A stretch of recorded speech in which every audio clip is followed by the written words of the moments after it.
আজকে তোমাদের আমি কালী পুজোর দিন কি করলাম সেটাই তোমাদের সঙ্গে শেয়ার করব।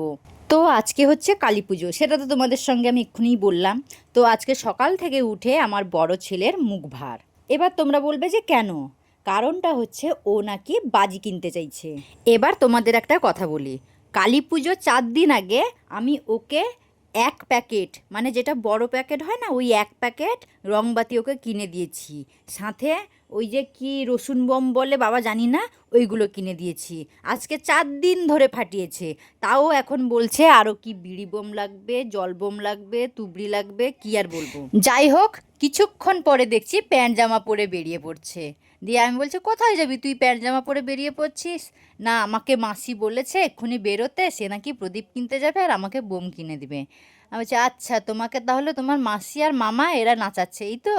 তারপর বাইরে এসে দেখি আমার ভাই এদিকে চুনি বাল্ব লাগাচ্ছে। আসলে আমাদের বাড়িতে 4-5 দিন আগে থেকেই চুনি বাল্ব লাগানো হয়, কিন্তু এবছর লাগানো হয়নি কাজের কাজের চাপে। তো আজকেই আমরা চুনি বাল্বটা লাগাচ্ছি। তারপর এদিকে তো সৌম্য বেরিয়ে গেছে, তাকে জিজ্ঞেস করলাম মাসি বেরিয়েছে নাকি, না মাসি বেরোচ্ছে।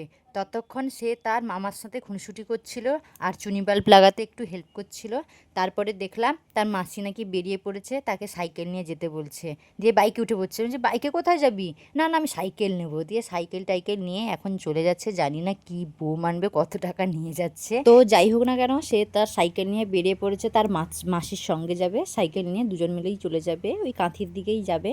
তারপর ঘন্টাখানেক বাদে দেখি দুজন মিলে মিলে এসছে। কি নিয়ে এসছে না, আজকে তো আমাদের 14 প্রদীপ দিতে হয়, তো 14 প্রদীপ নিয়ে এসছে। লঙ্কা ফটকা যেগুলো হয় সাধারণত কম কম বাজি, সেগুলো নিয়ে এসছে অল্প অল্প করে। তারপর বিকেলবেলা চলে এসছে তার মেজো অনেকগুলো বোম নিয়ে সাথে চলে এসছে। বাড়িতে আছে প্রায় 4-5 জন বাচ্চা, মানে বাড়িতে মনে থাকা যাবে না এদের জন্য।